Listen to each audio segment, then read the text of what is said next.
Hello, and welcome to another edition of Your Therapist Needs Therapy, the podcast where mental health professionals talk about their own mental health journey and how they navigate mental wellness while working in the mental health field. I'm your host, Jeremy Schumacher, a licensed marriage and family therapist, and today my guest is Lilly Risch. Lilly, thanks for coming on. Yeah, thanks so much for having me. This is your first podcast. It's kind of Yeah, exciting. thanks for calling me out. Yeah. I like to just throw stuff out there, Yes. get people off their game a little bit. It's not that fancy. It's not that hard. We just kind of talk. Yeah. So Lily's in person. This is exciting because this is the first one I've gotten to record in person. I've tried a couple times and just had some swings and misses. So I always start by asking, what got you into the mental health field? Yeah, perfect. Well, thanks so much for having me. I'm really excited to be here. Yeah, for sure. So I always think about the when I was in Barnes and Nobles as a kid, this is how I think about why I got into the mental health field and what section of books I went to. I would always go to the psychology books. And so I would pick up like Girl Interrupted and Mhm. Gracefully Insane, which is a biography about McLean Hospital, which I later worked at in Boston. And I was just always drawn to like people's stories and what was happening for people inside internally. Mhm. So I went to college for actually psychology because they didn't have a social work program at college. Yeah. Um, and then started working at residential programs and just fell in love with like working with trauma and people who had been through really hard things and working with them on recovery and healing. Yeah.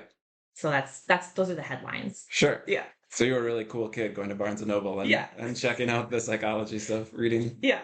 high level memoirs and stuff. Yeah. Uh, what was that switch? Because you highlighted you're a social worker. What was that switch from the psychology background to social work? Was it an intentional thing? Was it an accidental? Whoops! I guess I like Yeah. this more. Kind of how'd that go?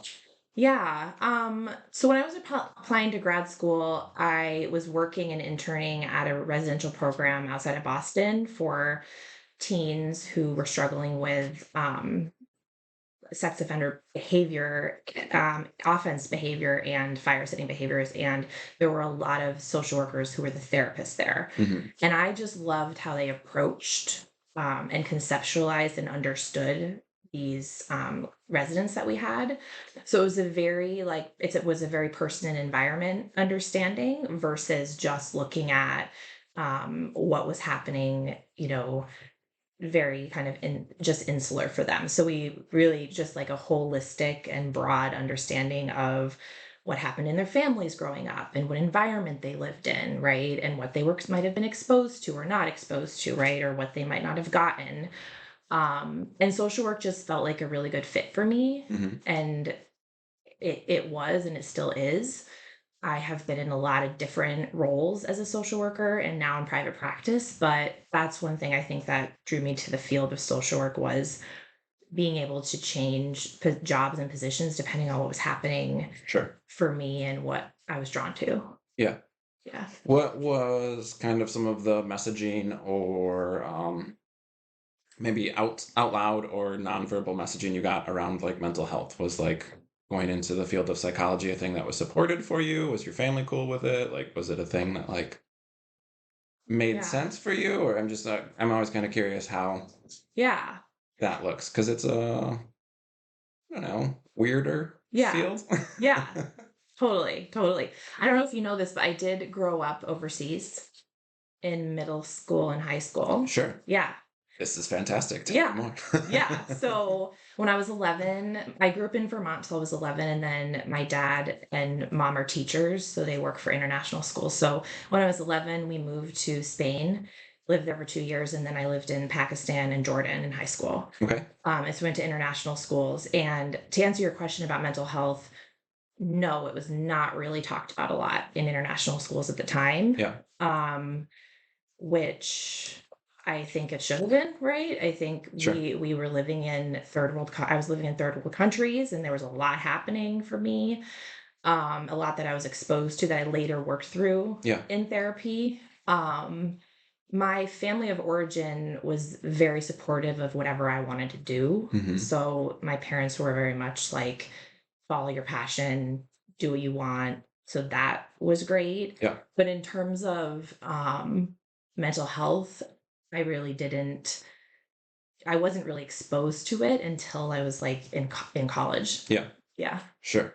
Yeah, I think that's slowly changing, and there are some new Yeah. trends around it. But when I'm talking to people who are around my age, like I'm always curious because my family flat out told me they were surprised that I went to Uh-huh. school for psychology, and I Yeah. was like, oh, that made perfect sense to me. Like that's what I was Same. always interested in. But like, Same. I think it was such a not technically taboo, but taboo enough where it just. So I look at young people kind of Yeah. coming up, or people who are in grad school now, and they're so much more comfortable Yes. around heavy concepts like depression or suicidal thinking. Like those are just topics that get talked Yes. about, which is great. Definitely.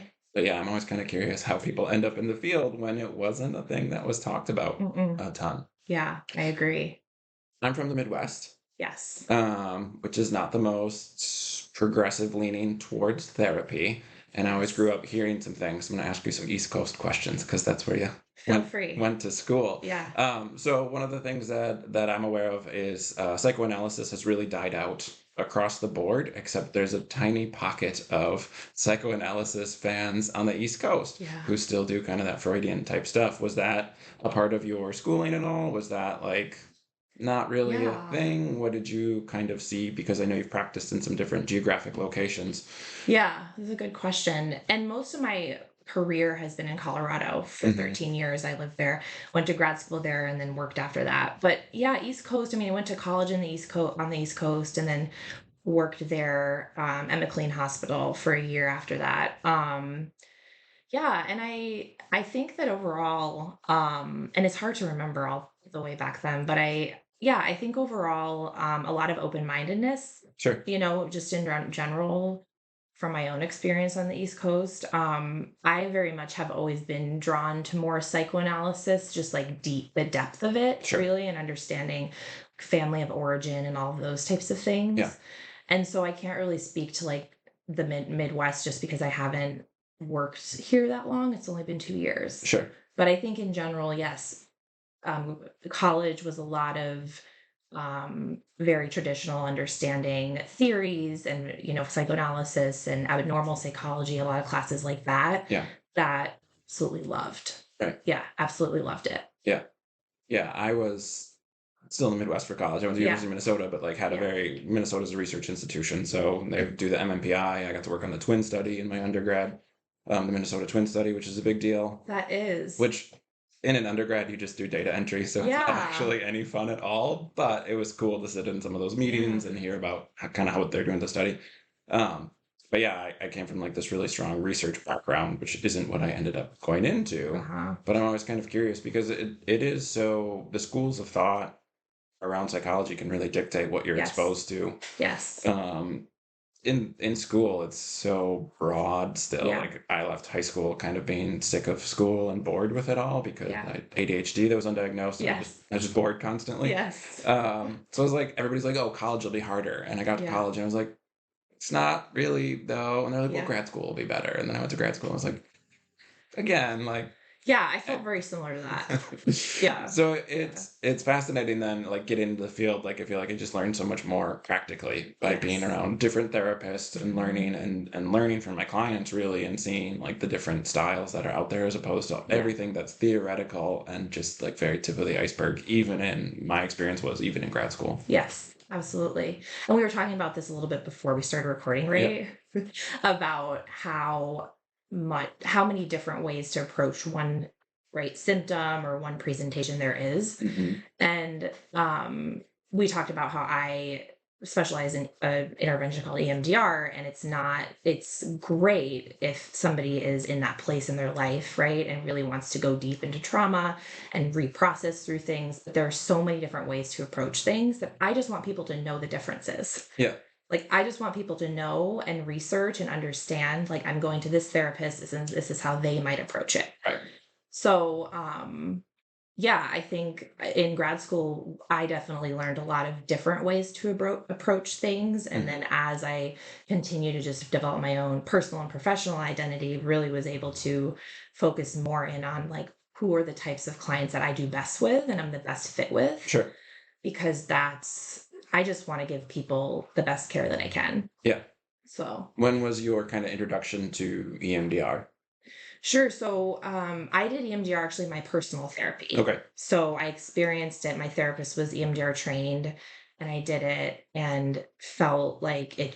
just really helped me shift a lot of um, thoughts and beliefs and let go of old emotions and things like that for some of the hard things that I've experienced in my life. Yeah. So and then I was working as a therapist and working specifically with people who had experienced sexual assault. And I kept feeling like I was kind of like hitting a wall. Like Yeah. there was a point where we talked through it, they understood, they had the insights, but they still felt like it was their fault or they still felt unsafe. Yeah. So then I did training for EMDR and that was in 2018.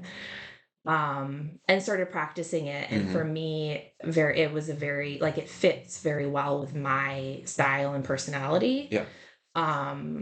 Very intuitive and very, like complementary to some of the like cognitive challenge that we do, or somatic awareness, right? Like Right. just being aware of what we feel in our body. So yeah, that's how I initially got into it. Yeah. Yeah. Which I think is awesome. I think that the personal experience really can Yeah. shape it a lot. But also, I think anytime you're working with enough clients who are dealing with drama, Yeah. I think kind of that like hitting that wall that you're talking about is an experience a lot of people had. I had it Yeah. with just I used to call myself trauma informed, and I really wasn't, because I knew what to look for with trauma. Yeah. But I almost always just like referred it out then. It was like, well, that's trauma, so you need to go work with a trauma specialist. Yeah. And not like realizing that the field and resources are limited, but also being like trauma's bigger than like I know how to deal with or whatever. And so Yes. it's one of those things where like as I picked up my religious trauma certification, I had to kind of like revamp my own style to be like, Yeah. there's stuff that I do that fits with this. Yes. And so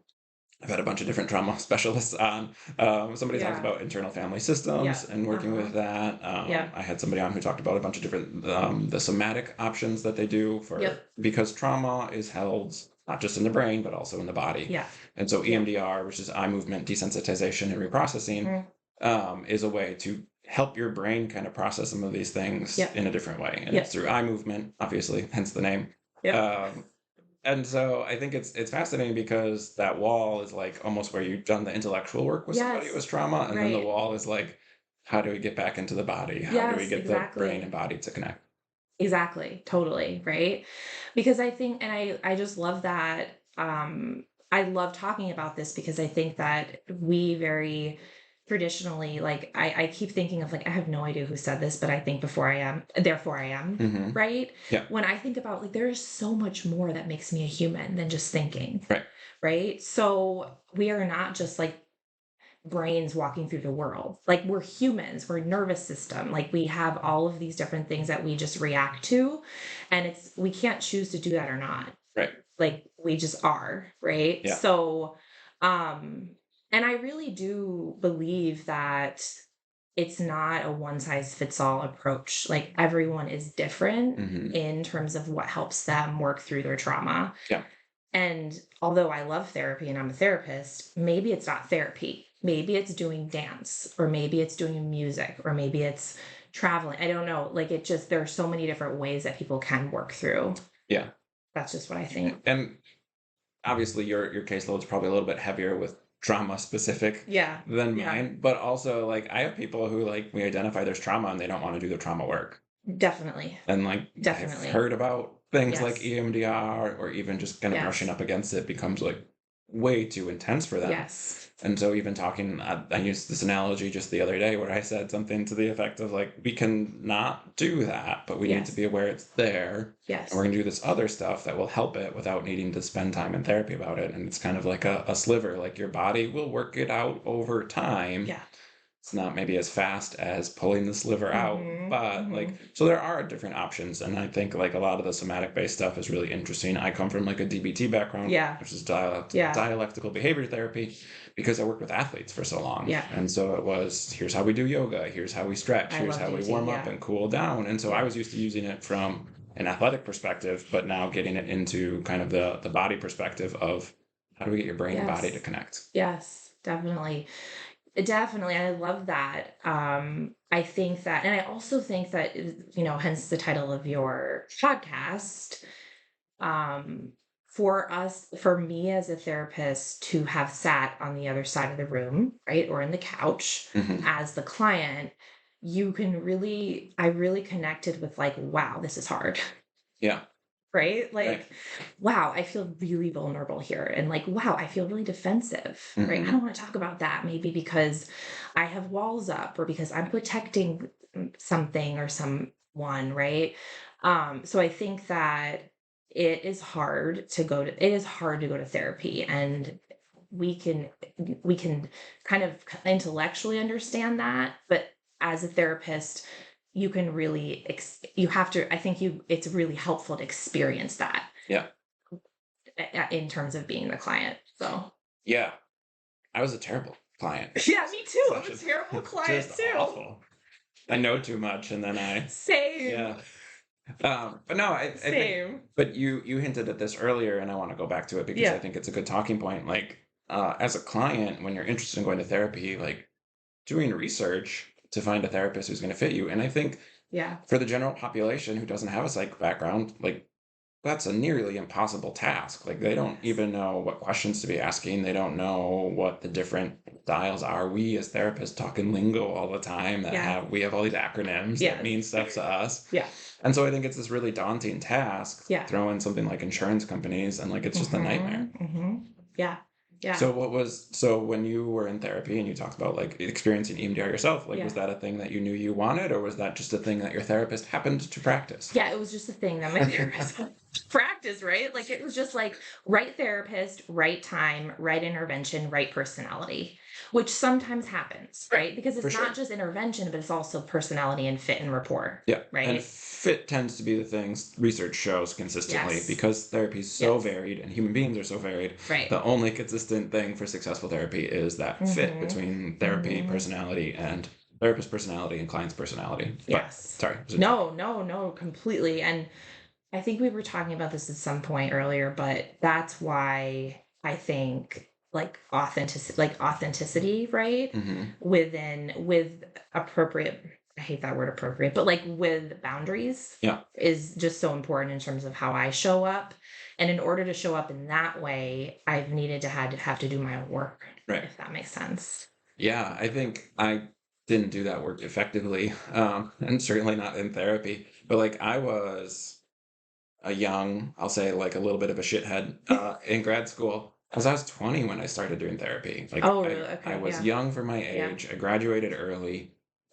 So here's like this 20-year-old punk who like thinks he knows all these things because he's used to being smarter than people. And like that was never like a narcissistic thing for me. It was just Yes. like school came easily to me. Yeah. I skipped my graduation. Like it didn't Hmm. mean anything to me. There are Hmm. people who are like want to use their Hmm. credentials and I like don't care because it wasn't effort. Yeah. So it's not like I'm smarter than people or an arrogant thing, but Yeah. it was like I lacked life experience. School had always just come very easily to me. Yeah. And so here I am, I'm like 20, 21. I was 21 when I saw my first client and Yeah. like I don't have any life experience to back Yeah. that stuff up. Yeah. And so, but like the supervisors were really helpful to me in like shaping some of that, Yeah. whereas a lot of like my professors were tenured longer than I had been alive. And Mhm. like so it's this constant like butting of heads of like, Jeremy, you're Yeah. not professional enough, or like whatever. And then I Yeah. had supervisors who were like, no, like you need to be yourself in therapy. Like you Yeah. need to show up in a way Mhm. that like is consistent for your clients, otherwise Yeah. that's not helpful. So if you're trying to do a shirt and tie, that's not going to work. Like I Right. had one of my supervisors wore slippers to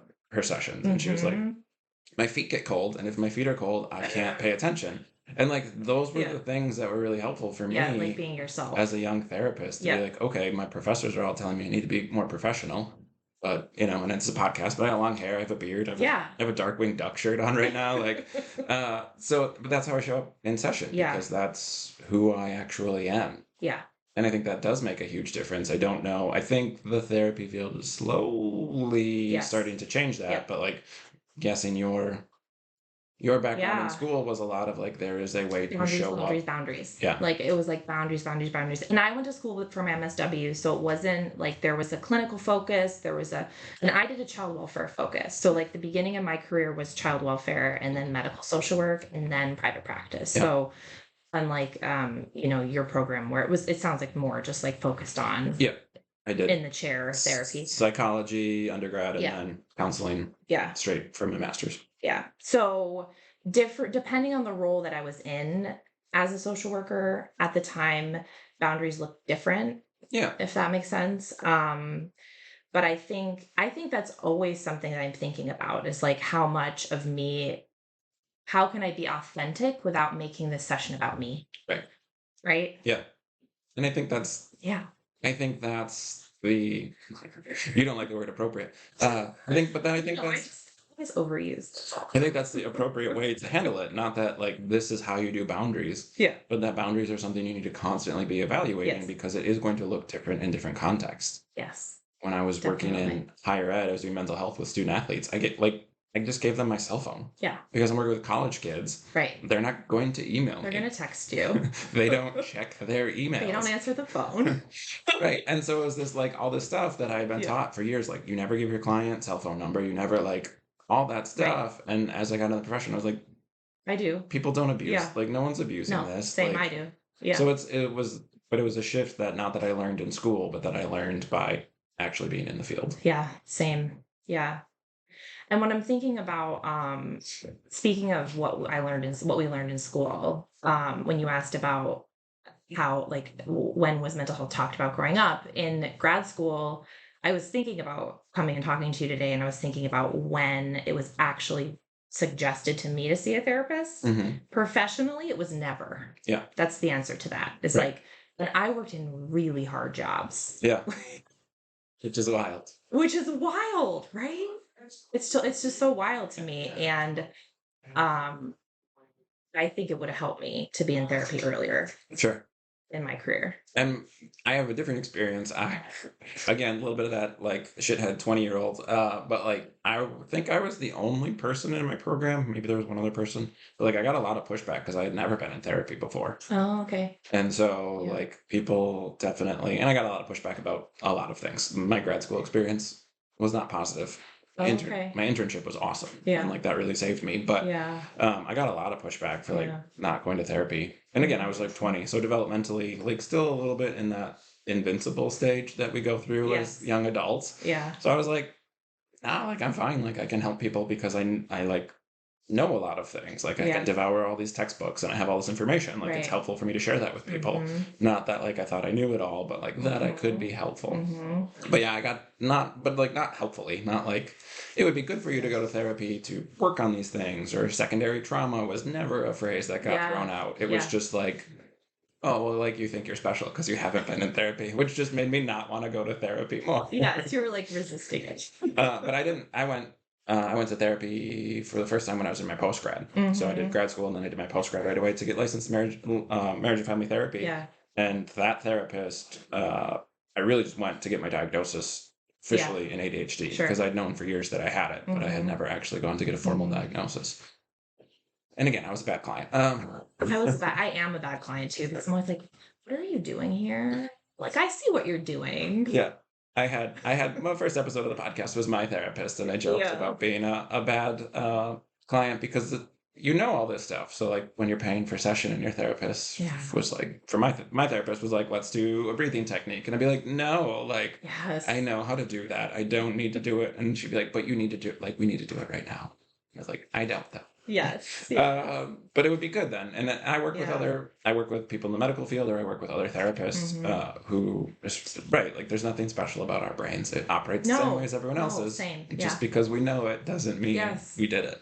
I Yeah. have that conversation a lot about stress relief. Yeah. There's nothing special about you. Right. You Exactly. take on all the stress, you have to do the stress Yeah. relief. Yeah. Exactly. But yeah, I had a lot of, I think a lot of push, or at least conversations around self-care when I was in grad school. But again, I Yeah. don't think they were couched in a very helpful way. I don't know that they were, I agree. I don't think it was like a healthy, sustainable practice that was recommended. I think it was just like probably a checkbox for the curriculum that they were kind of crossing off to say, oh, we talked about self-care one day out of the semester. Well, so I was thinking about that too. I taught at University of Denver. For a few classes there over like 7 years when I was there, and then virtually. And it seems like it's always a part of every class in some way, Yeah. right? And the way that I don't know, and I'm curious to hear how it was talked about in your grad school program. In my grad school program, it was so much about in my brain at what I'm calling like external self-care, the behaviors of it Yeah. versus what's happening internally, Yeah. right? We talked about countertransference and transference, but then it was like not really talking about when that happened for us and Right. when that was happening and what might be something we'd need to work through personally because we couldn't take our clients there. Right. Or so I remember doing these self-care plans. Did you do those? Uh-uh. Where you just like write down what you do for self-care? Oh, sure. But it was like super basic. It was It was like so basic. like 2 lines on a piece of paper. It wasn't like I was like yoga, running, talk with coworkers, and honestly, most of the self-care, the what helped me cope, which self-care, what does it help how we're coping with hard things, right? Like, right. so what helped me cope through like child welfare job where I did intake casework for 5 years, Right. which is like responding to initial reports of child abuse or neglect, going to the homes, going to the schools, and then worst case, taking kids from their home, which was absolutely terrible to experience. And that felt very traumatic to me. And Yeah. it was traumatic, even though maybe I was helping them not be hurt or killed or unsafe. It was still taking a kid from their primary attachment figure, which is very traumatic. Right. Um, so for me, what helped me cope with that job was hanging out with coworkers, Yeah. like going to happy hour. Right. And we did that all the time. And that was the closest I've ever been to a group of um, coworkers, and actually met my wife there. Yeah. Obviously, now we're married. Right. So, but that without those people, it wouldn't have been sustainable for as long as I did it. Sure. Well, and it is we talked again, I think it was just the intellectualization of something like secondary trauma or Right. countertransference. It was always Yeah. talked about as like a thing to be aware of. Or like we all have Yes. biases, be aware of your Yeah. biases. There was no like here's what you do when you Right. encounter a bias. Like I remember my Right. first session, this poor woman came in before she got her name out, she started crying. Yeah. And then she Mhm. cried for 60 straight minutes. Yeah. And then we scheduled and she never came back. And like that was my first session I ever did. And it was just like for me it was like a huge band-aid that got ripped off because I was like, okay, like I thought Yeah. like the females in my life at that point had been like one girlfriend, one serious girlfriend, my mom and my sisters. So like whenever a female cried, like I was like, oh, I was worried about that. And like, no, that Mm. first session happened and I was like, okay, I can do this. Like that's cool. But the first time somebody talked about animal abuse, like I Yeah. was totally caught off guard because there was no like ever a conversation around like this might be a Mhm. bias you have or this like Yes. it was always other stuff that Yeah. like I don't know, whatever therapists have to deal with, like drinking or whatever. Right. So I was like totally unprepared for like this client sharing this stuff that I was like reacting very strongly to because I Right. love animals. Right. And so like trying to stay present as a therapist and then like what do I do with this? Mhm. Get through the Mhm. session and like you're all like agitated and it's got to go somewhere It's so because hard. your body's telling you like Right. get the stress out. But again, Yeah. nobody had talked about the brain body connection and how to do that. Right. So I think similarly, we had kind of like a back room area at the clinic I was at, and you just kind of like go sit at the table and like I just threw my stuff down. It's Do just your like, breathing. do you need to talk? And like, but processing it very intellectually still, Yeah, not that's not good. necessarily Right. physically. Right. And so that's the thing that like I've learned again by doing it a Yeah. lot. I think I work with a lot of medical professionals and ER people Yeah. see this actual traumatic stuff, car accidents and Yep. people being shot and whatever, and doing like life-saving stuff and sometimes stuff that seeing someone die Mhm. and like they develop like this black humor around it I know. because they get so desensitized to it, but it's Yeah. that's how the brain is coping. It Right. kind of has to shut some of that off or it becomes overwhelming. Right. But then it's work to get those people to be like, you can't just do that. It can't just Completely. be that we Yes. got to do something because the body still holds on to that stuff. Yeah. Completely. And along the same lines, after I worked at the county Department of Human Services, I worked in Colorado at Children's Hospital in medical social work for like 7 years. Yeah. And I did see death. Mhm. And I did like actually was in the room when that would happen. And it was, how can that not be traumatic, right? Right.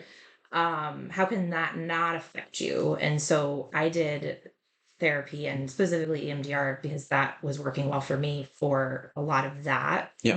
that trauma. Mhm. Especially after I had my kid, like my child. So being a parent and then having to see that was like a whole other level. Yeah. Oh, that stuff hits you differently for sure. Right. Yeah. Yeah.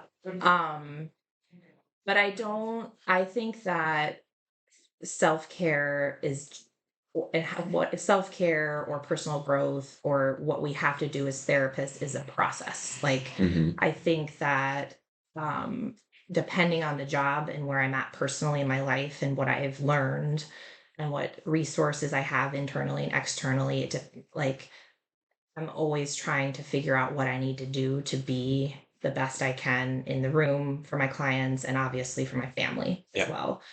Um, but yeah, I think that there was a lot that was missing in terms of the conversation in grad school and in my jobs that I was in. Yeah, for sure. So I definitely skated by a lot in my career, just on like yeah. physical activity, because I come from an athlete Yes. background. Yeah. Uh, Early in my career, I worked across the street from a YMCA, and I would Uh-huh. literally go and play volleyball 3 hours, 3 times a week. Sure. And like I love volleyball, Yeah. so like for me, it was like fun, and I was aware it was self That's how you care. worked it out. But I think looking back on it, Yeah. like that's a lot of sports to be playing.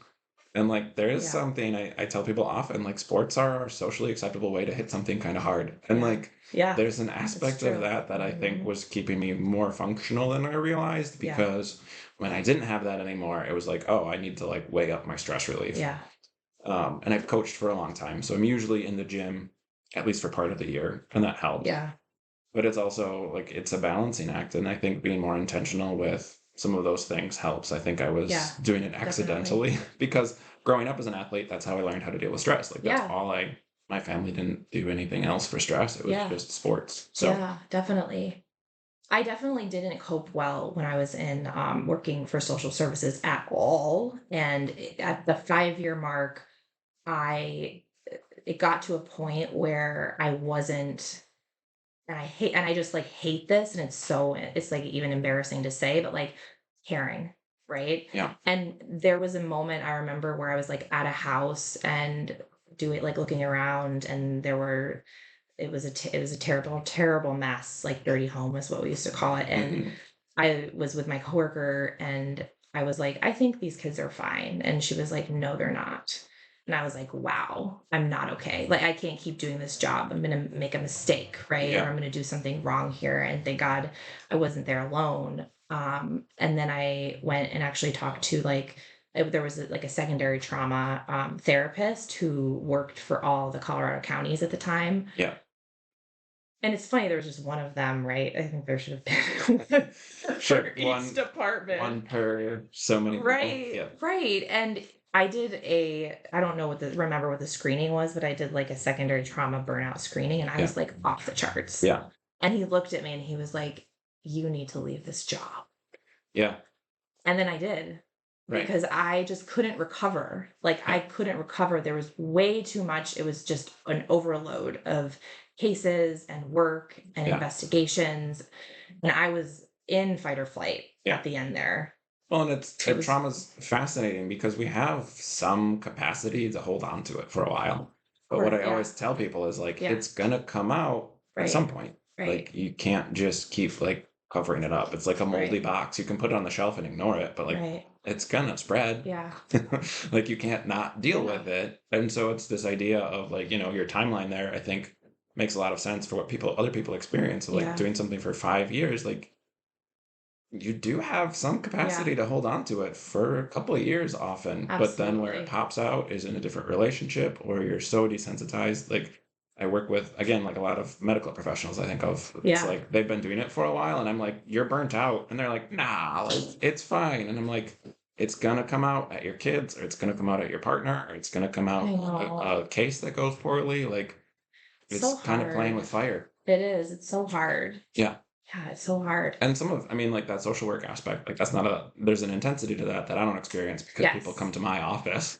And so there's Yes. like a little bit of a detachment there where like going in or being at a hospital when you're working in that setting, like that is way more intense. Yes. And I've always been drawn to intensity, Sure. right? Like, which is great because because that's been my career. It's Hmm. like, oh, like which of these assignments am I going to get? I'm going to get the hardest one. I'm at the most intense one, right? Yeah. Like I've always just said yes to those opportunities, and then I've had to like take a step back or balance it, or just say to myself like, I can't set the boundaries, Yeah. right? But that's been a struggle for me Right. because I'm drawn to intense emotion and intense things, Yeah. and Yeah. yes, that's just my personality. We've probably talked about this before. Yeah, go ahead. But like I'm ADHD, and Yeah. so my brain like doesn't self-regulate.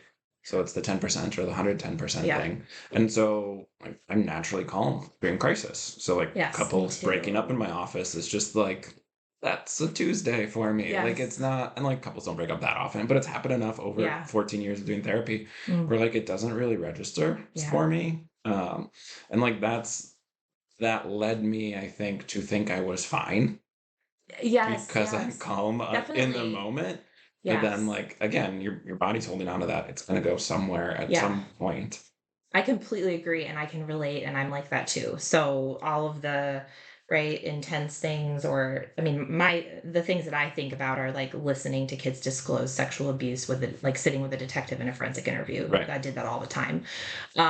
Or like seeing death right at the Yeah. hospital. I think that now the work that I do feels more like distant, right? So I'm hearing people talk about their childhoods because I Right. work with adults. Yeah. And I can like distance that in my mind so it doesn't, and I've also just worked on that Yeah. personally.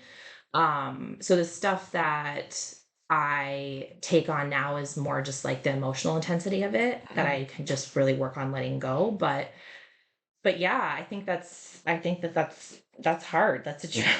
challenge. I think there is some, I don't know what word I want to use here. I think there is some aspect of like we throw these young, Yeah. not fully Yes. developed people in the profession into the hardest aspects, kind of knowing they have like a timeline for how long they're going to be able to do it. Yeah. We can talk about like having a kid, and that's something that Yeah. definitely affected Mhm. things too. I know I started so young. So like I know when I got married, that made a big difference in how people Mhm. listened to me. Because here's this Yep. like 22, 23-year-old kid. I got married when I was 20. Oh man, I should know. 24. Yeah, you should Um, know. I've been married for a decade.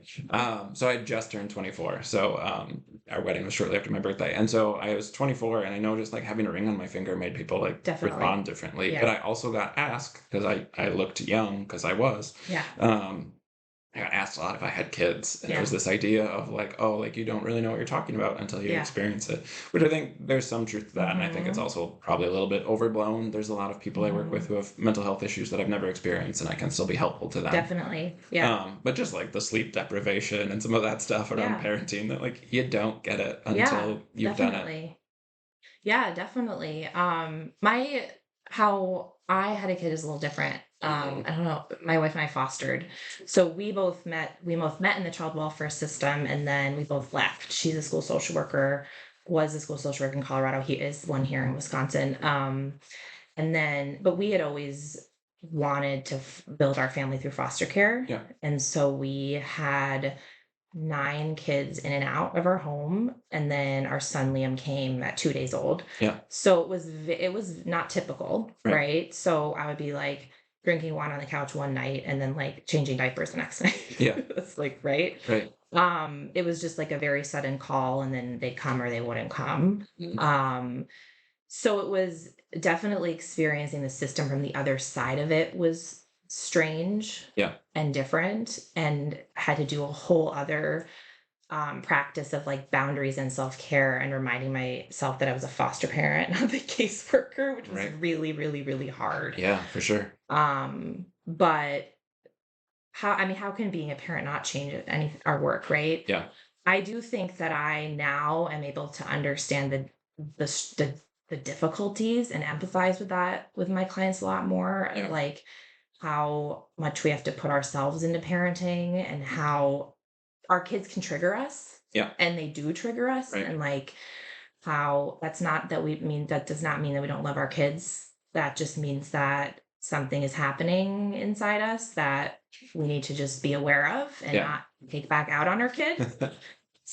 I think I You have know? a lot more grace for it after Yeah. experiencing it, where like Yeah. I don't know that what I've said changes a lot, but like how I say it and how I couch it is Yeah. definitely much more like, right, Definitely. sometimes our kids like drive us batty and we don't like Yeah. them. We love them, Yeah. but we maybe in that moment don't like them. I know I'm very close with my brother. Yeah. And so like things with brothers have always been um not like triggering for me, but like I'm a little bit more sensitive there. I've always known it's a Yeah. little bit more of a soft spot, but I have two boys now, and so like that Hmm. pushed that from like a soft spot to like, oh yeah, like I have this whole thing around like brothers and like boys, because like Yeah.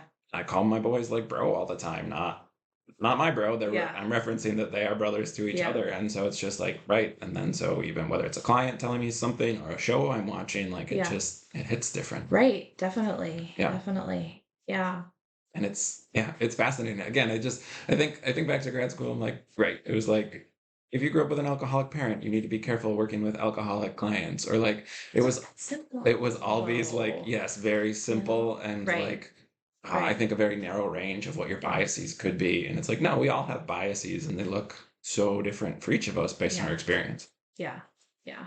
Um, one other thing you said that I latched onto that I Yeah. wanted to come back to. Yeah. You talked about not just self-care. You threw self-care and personal growth in together, but I think those are different things. Hmm. I think a lot of times in the field we talk about self-care and that's gotten a lot better, but I don't think we talk about like growth or joy or happiness. It's like Hmm. self-care is like I don't know, I think there's like a scarcity mindset to it of you do the bare minimum to be functional. Yeah. And I Yeah. think that's a disservice, because I think the way that we approach it with our clients, at least hopefully, is like to get to a place of growth and Yeah. joy and like having this life that's like healthy and happy, not Right. just I functional. know.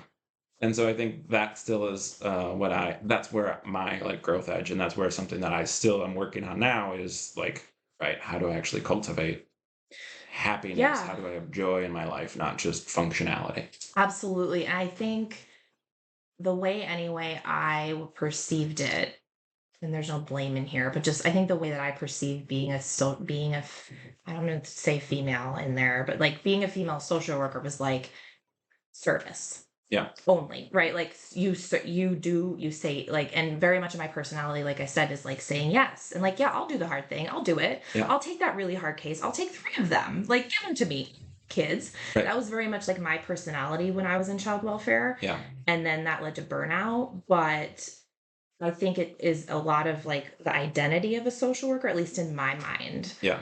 And then, like you said, where was my own joy, right? Yeah. And life. Yeah.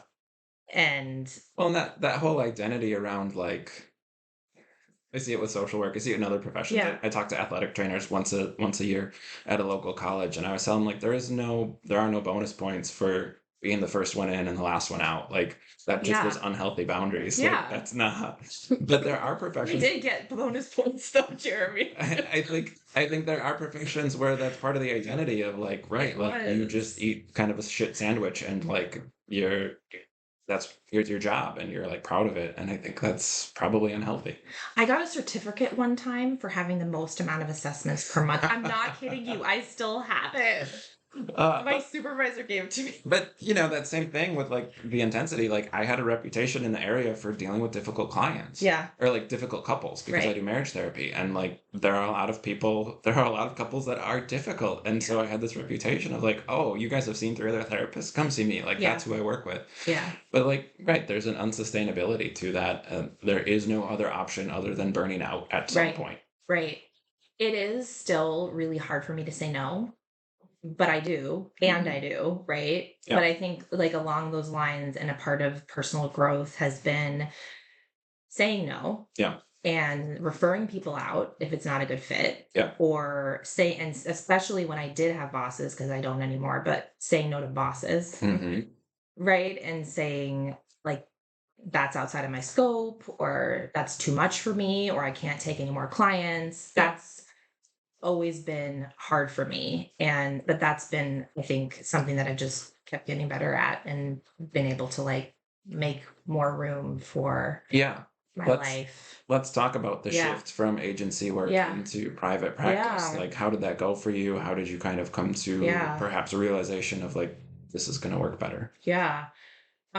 Amazing is the word that comes to mind. I did part-time private practice in Denver, so I dipped my toe in and Sure. dabbled in it, and so had a good understanding of, I was like, oh, okay, I can do this. I was still working at Children's Hospital at the time, and had a kind of funky schedule there Mm-hmm. so that I could do part-time private practice. It was Sure. perfect because I Yeah. could still like have health insurance and Right. you know. Those things that you need. Yeah.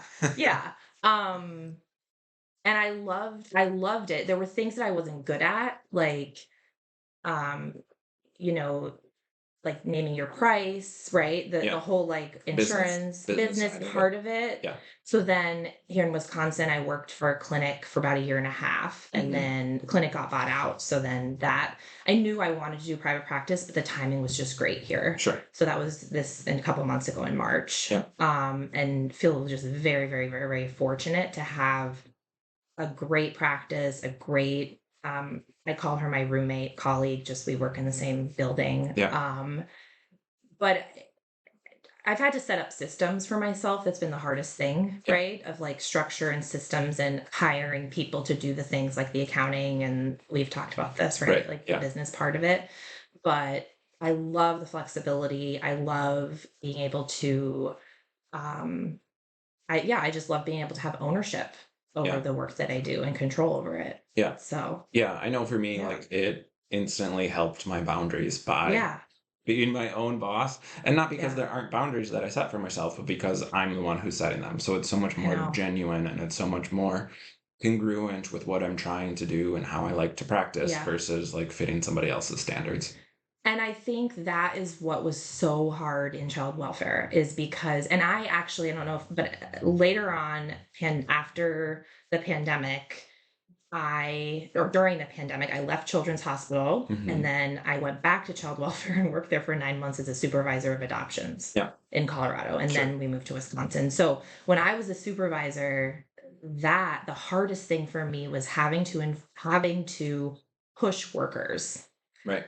push things on workers that I knew wasn't good for their mental health, Mm. but I had no choice. It was what was being kind of trickled down to Yeah. me. And that was the hardest thing for me because I cared about their mental health and their well-being. So Yeah. then I was like, okay, this is not a good fit. Right. I need to be doing therapy, But but it's wild, and this is yeah, it something is. that comes up often, and I keep joking that I'm going to do a separate episode just on this topic. But Yeah. like people's mental health in general, the general population's mental health is suffering because we lack safety nets, Yeah. social security nets in our society. It's not a thing we prioritize, Yeah. and the healthcare workers, whether it's mental health or our doctors and Yeah. nurses and all those people, are also suffering because Yeah. we have a system that's flawed. And then who's picking up the slack? Social workers or nurses or people who are taking extra shifts or working longer than they should or seeing more clients than they should. Right. And so not only is it frustrating then for clients, I know I was talking to a client the other day of like psychiatry Milwaukee is miserable right now. And there's Yes, like it next to no is. resources, like, Yes. hey, enjoy a 6 to 9 month wait I list. Like know. that's your best option right Yeah. now. And like I'm aware as a mental health provider that's so unsustainable. And yet like that's just the reality. It's so hard. It's so hard not to want to help everyone. That's what I like. Been the hardest thing in my career. Is Right. like it's so hard, and it's so also hard for me. So that's like when in social work you do like micro social work or macro social work, right? Right. So like clinical or community, for example. But I've always been drawn to like one-on-one and clinical work. But then Hmm. there's this big part of me that looks at the systems, Yeah. right? It's Right. like, and I get so overwhelmed Yeah. with them and frustrated, Right. right, with the mental health systems in our country, Yeah. specifically here, Right. with the lack of resources. Hmm. And child welfare systems like a whole other conversation. Yeah.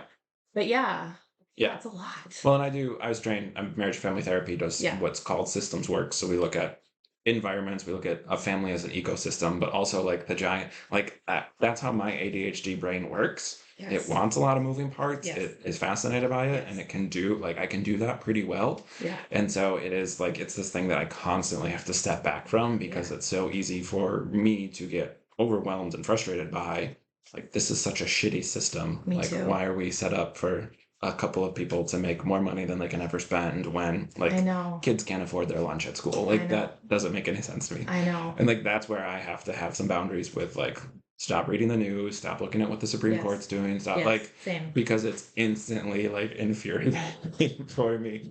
So but it's frustrating and I think like having to stay aware of that stuff Yeah. because it is affecting our clients and we need to be informed on it, Yes. but also having some boundaries. Like that's another area where I'm constantly self-assessing because I feel like it's very easy for Mhm. it to get unbalanced for me. Right.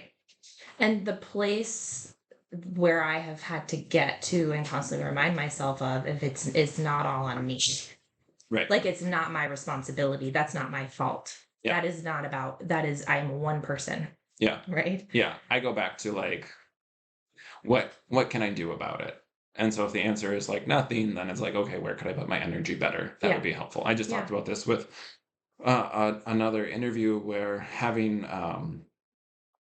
an outlet when there's been injustice or there's been something. Huh? So we were talking in a cult context or leaving a course of religion context, but like then getting into activism or doing something where you can your Use the energy can energy. go Absolutely. somewhere. Yeah. Because I think a lot of this stuff is like unjust. I talk about it with young Yeah. people and the rise of the mental health crisis for young people. It's like, all right, like society sucks. So like Yeah. they're miserable because Yeah.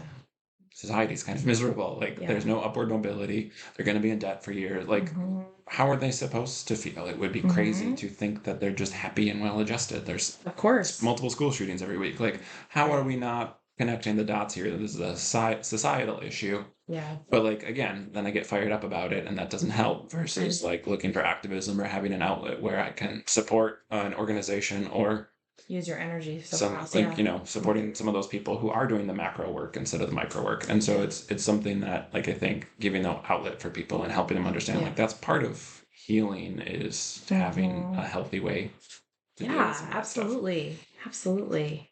Yeah. Yeah. Okay. Let's shift a Okay. little bit here. Yeah. What are you reading? What are you watching? What am I reading? I'm reading a book from UMDR. I get the nerdiest. Actually, That's okay because so nerdy. some of it is good stuff for clients, and some of it is like, no, that's a little nerdy. It's called the EMDR Toolkit. Sure. It's called, but that's what Yeah. I'm reading. Yeah.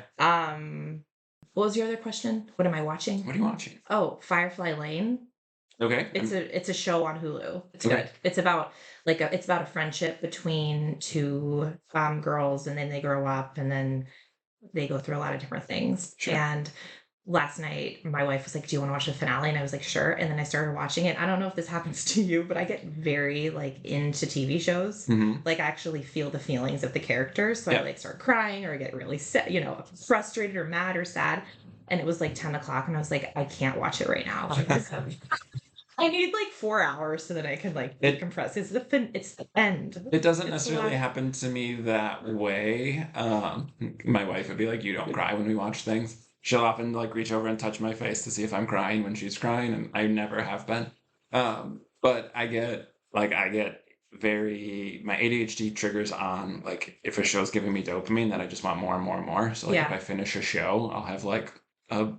depression's the wrong word, but like a minor dip. Yes. Just for like a yes. couple days until I like find that new Yeah. thing that my brain can fire on. Yeah. So I do that a lot with music where I'll like have like a week or so of like I've just been listening to heavy metal for like 3 months and Yeah. then my brain's like, and we're done with that and I need to Yeah. switch. But like that in between time to like finishing Yeah. a show is sad for me. Like, Yeah. I had to, speaking of what happens like at work and affects us, I really had to shift what I was watching Mhm. throughout my career. Like I was obsessed with Grey's Anatomy and then started working at a hospital and have not watched it since. Yeah. And now I just find that certain TV shows are just not good for me. Yeah. Right? Like I've been like that for a long that time for you where too? I Yeah. can't watch therapy stuff. I know. Shows that are like Yeah. about like family drama, I also have zero Yeah. interest in watching because my brain gets hung up on like whether it's unrealistic or like what people should be doing instead. So I just want to like Fix it. fix it. And it's very like I think a powerless feeling to watch it and not be able to do anything with it. Yeah. So like yeah, anytime there's like a family drama, my wife's like, "This is a really good show. We should watch it." And like I like the family dramas, but I don't watch the news for that reason. yeah, I 'Cause have it feels powerless. I and definitely hard. it's a thing that I struggle with Yeah. like my boundaries around current events Me because too. I need to have some boundaries around stuff like that. I'm not really on social media too much, but just even Yeah. like doom scrolling the headlines is a lot for me. Um, but no, I have moved further away from reality. Like I started watching like this was a couple of years ago. I'm 34, but like I think maybe 2 or 3 years ago was the first time I ever watched anime.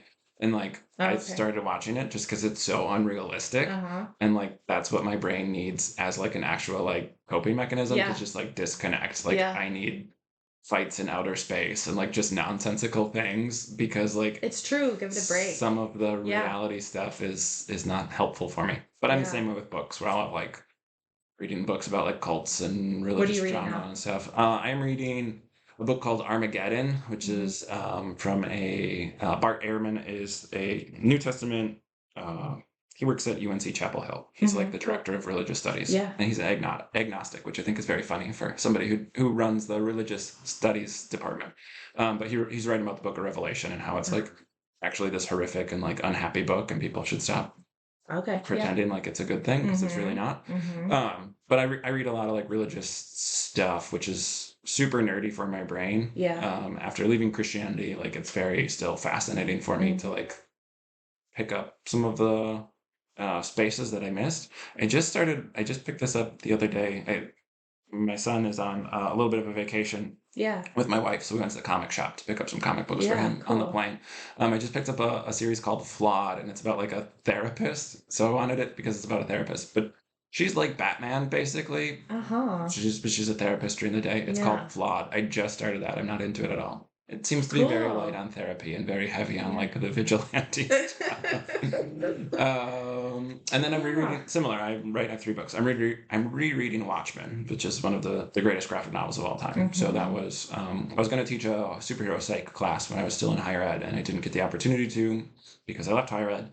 And so it's been on my list of things to do for my YouTube channel to do a bunch Cool. of stuff around Watchmen because it's Yeah. very heavy on psychological concepts. Yeah. So I'm just rereading that for like probably like 15th time or something like Yeah. that, but That's just to awesome. prep for some stuff. So I now at this point in my career, I have like as a small business owner doing like marketing and stuff, Yeah.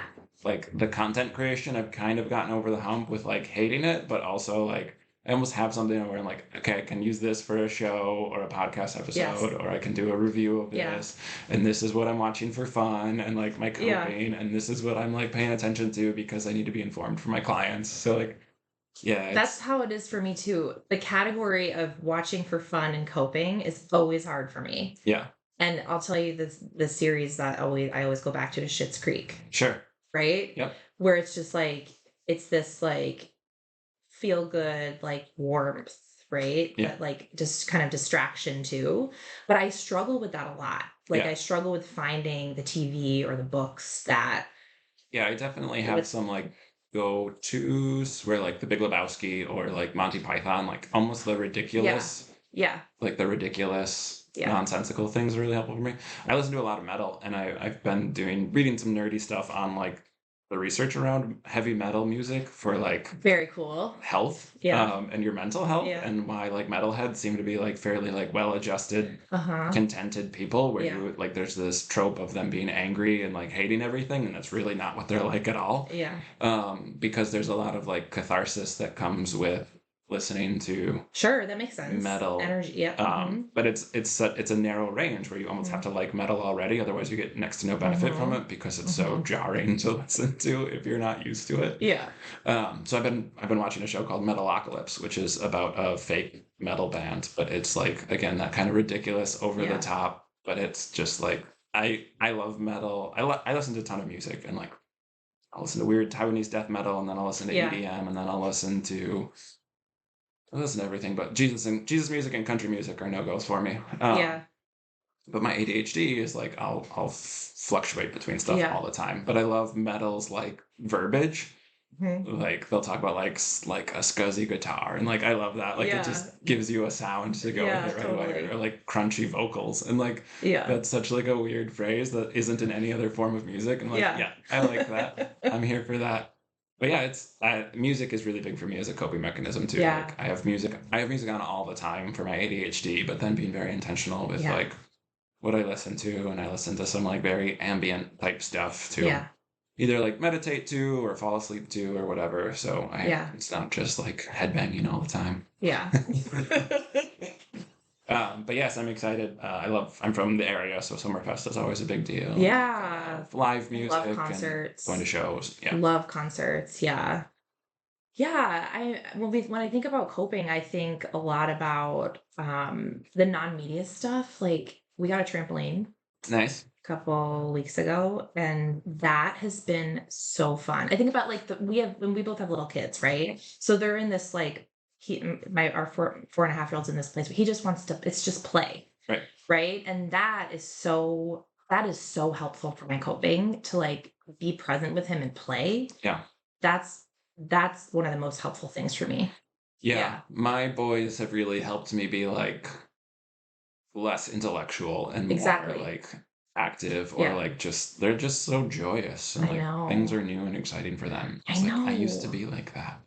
I know this morning, Liam, my mom sent him this yoga book. It's Mhm. like yoga poses for kids. Sure. And he's like, look what Oma sent me. And he like goes outside and he's like, Mommy, can we do a yoga pose this morning before school? And I'm like, yes, Right. absolutely. Like Yeah. that's all you need. Yeah. I'm very big on nature, one for my Yeah. ADHD, but nature's just been very healing and I'm like a Yeah, pagan, so like we like definitely. nature and stuff. But Yeah. uh, my boys love water. So like we have Mhm. stand-up paddle boards, so like going out on the water is really fun for Mhm. us and like going for nature hikes. We have dogs. So like that's the stuff that I've really like worked to cultivate like my joy. And it's not just coping Definitely. mechanisms, but it's actually like It's true. investing. It's not just stress Mhm. relief, it's actually like stress prevention. It really is. And that's been like really important, I think, on like being intentional around that stuff. Yeah, It it helps to really have is. dogs who like to go out and lead Definitely. walks. But yeah, Definitely. it's fun to see like my boys like experience something new or like Mhm. planning some trips and like nature and camping and all that stuff. It's like, right, I can stress about all the logistics of it, but when I see Yeah, my boys be like, look at the stars, you can see so many more I stars when we're know. out in the country versus in the city. It's like, oh yeah, like this stuff's awesome. Nature is so calming, and with EMDR, we have this skill, which is not just for EMDR. We use it for a lot of. It's peaceful place, so Hmm. like or happy place. So it's visualization of like imagine your a place that feels really peaceful to you. Close your eyes or keep them open, and focus on it with all your senses. Right. Yeah, So if people are feeling heightened or stressed, then that's something that they can do like in the moment. yeah, And more often than not, the place is in nature. Right. yeah, right. So, I think about that a lot and how our world is now with all this concrete, right? And Hmm. how I really don't think that's how we're meant to be Yeah, as humans, right? So it is nice and it is harder here. It has been harder this past 2 years here in the winter, right? yeah. And we've talked about this a little bit, how to get outside and all that kind of thing, but Hmm. it makes total sense why we do better and are calmer when we're in nature or when we're near nature and we think about nature. Yeah, So yeah, as much as possible, especially now in the summer. yeah. Right before we're in Wisconsin, so we get like 3 weeks before it gets I miserable and know. humid I and terrible to be know. outside. Um, but yeah, all that stuff is, I Yeah. think, like really great. I think the idea behind the podcast was always just to be able to talk about this stuff as like, right, Yeah. we as mental health providers have to do this stuff too. Like all this stuff that Absolutely. they preach to our clients, we also have to practice ourselves, Mhm. which I think is really great. Lily, this has been awesome. Yeah. Thanks so much for having This is me. how we meet up for coffee, and these are Yeah. how our conversations go too. So this has been a good like behind the curtain. This is how Yeah. therapists talk about things. Yeah. If people want to find out about your work or your practice, where are they finding you? What are you promoting these Yeah, days? so I'm on Psychology Today, Lilly Risch, or my website will be up in a few weeks, www.forwardhealingtherapy.com. Yeah.